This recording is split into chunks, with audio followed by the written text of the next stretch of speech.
Hello, my name's John Hawley. I'm here to give you a really abridged look at Ansible. Ansible is a configuration and system management tool. It's widely used in industry, happens to be open source, and gives you a lot of flexibility in what you can do to not only set up a single machine, but to configure and manage a huge number of machines all at once.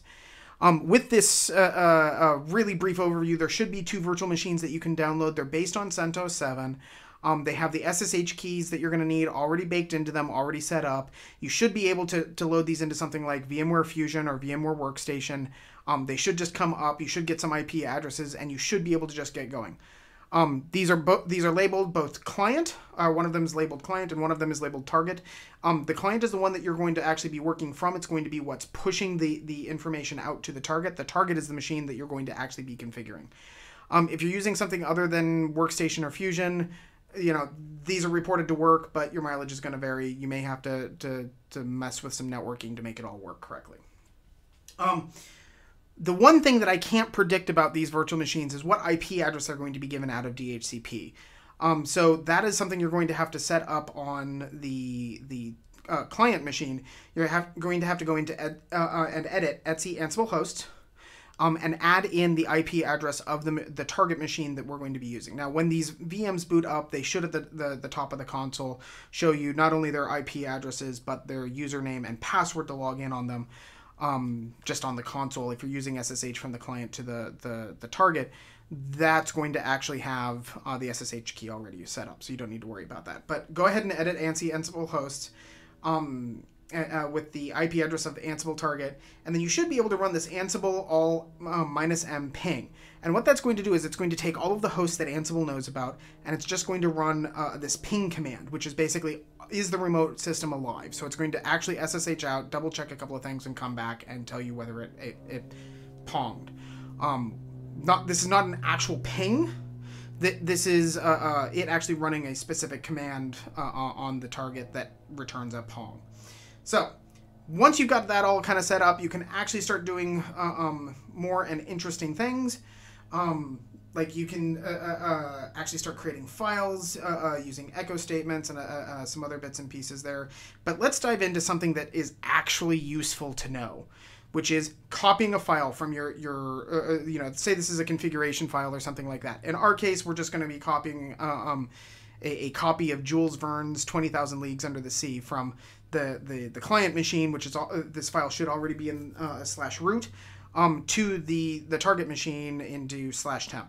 So as you can see from this particular playbook, all we're going to do is we're working against the host machine, which that you'll need to update that IP address, and we're just going to run the task of copy from the source, which is on the local system, to the destination, which is on the remote system, in those locations. So if we want to take a look at how this looks, I've already gone ahead and edited the playbook. That's already there. It's ready to go. So if you run the playbook, which is Ansible-playbook, and then the playbook name, which in this case is copy.yml, what this will start doing is it will set up what it believes it needs on the local side, bundle that all up, and then SSH out to the remote system. So right now it's actually SSHing out to the remote system, and it's gathering a bunch of facts. So when Ansible starts up and starts communicating with the system, it needs to know a little bit about what's going on in the remote system. And then once it's gathered all those facts, it's going to run the copy command. In this case, it's just going to SCP it over. And as you can now see that the system is done, it's copied the file over. Now, I can tell you it's copied the file over, but how do you believe me that it's actually copied the file? Well, let's hash the file. We're going to run SHA-256 sum on the local copy of Jules Verne's 20,000 Leagues Under the Sea. And then we're actually going to use Ansible to do the exact same thing on the remote system. So we're going to use an Ansible module